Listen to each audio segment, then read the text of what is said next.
Satuan Lalu Lintas Polres Lampung Tengah memasang rambu petunjuk arah untuk mengoptimalkan jalannya arus mudik.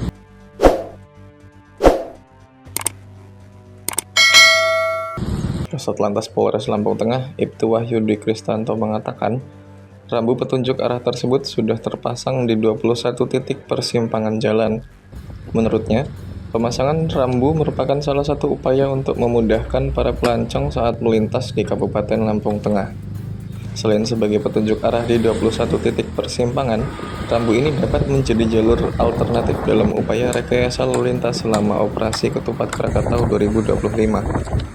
Satuan Lalu Lintas Polres Lampung Tengah melaksanakan kegiatan pemasangan rambu-rambu petunjuk arah yang kami gunakan pada saat operasi Ketupat tahun ini.